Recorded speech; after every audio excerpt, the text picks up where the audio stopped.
भारत के इतिहास के बारे में जो भी चर्चा हम लोग आज तक जानते हैं उसमें कई प्रकार की विविधताएं हैं। कुछ लोग इतिहास को एक दृष्टिकोण से देखते हैं, लेकिन इतिहास के अर्थों को अगर हम समझें तो उसका सूक्ष्म दृष्टिकोण और बृहद दृष्टिकोण दोनों हो सकते हैं। जिस प्रकार माना जाता है कि इतिहास का सर्वप्रथम प्रयोग जो है हेरोडोटस ने किया, यह बात पश्चिमी दृष्टिकोण को लेकर सत्य हो सकती है, लेकिन अगर हम भारतीय दृष्टिकोण देखते हैं तो यह बात सत्य नहीं है, क्योंकि इतिहास के बारे में हमारे यहाँ जो चर्चा है वो अत्यधिक प्राचीन है।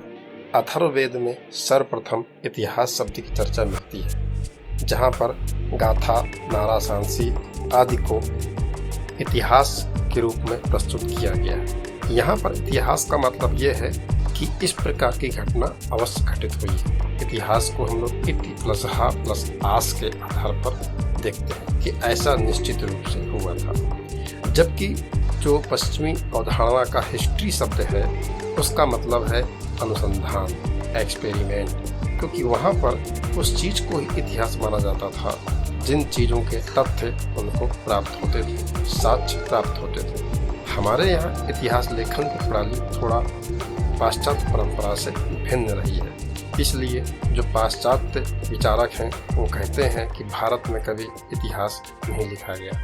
यह उनका दृष्टिकोण हो सकता है, लेकिन भारतीय परंपरा के अनुसार भारत में हमेशा से इतिहास लेखन होता रहा है। इसके प्रमाण हमारे प्राचीन वेद है, जिसने पूरी प्राचीन संस्कृति को एक किताब के रूप में, एक फॉर्मेट के रूप में, एक सामग्री के रूप में इकट्ठा किया है।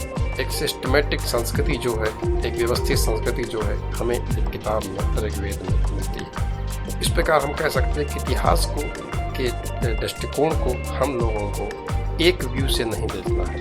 इतिहास के दृष्टिकोण को हमें पाश्चात्य परंपरा के दृष्टिकोण से देखना है और भारतीय परंपरा के दृष्टिकोण से देखना है, क्योंकि दो अलग संस्कृतियां यहाँ पर हैं।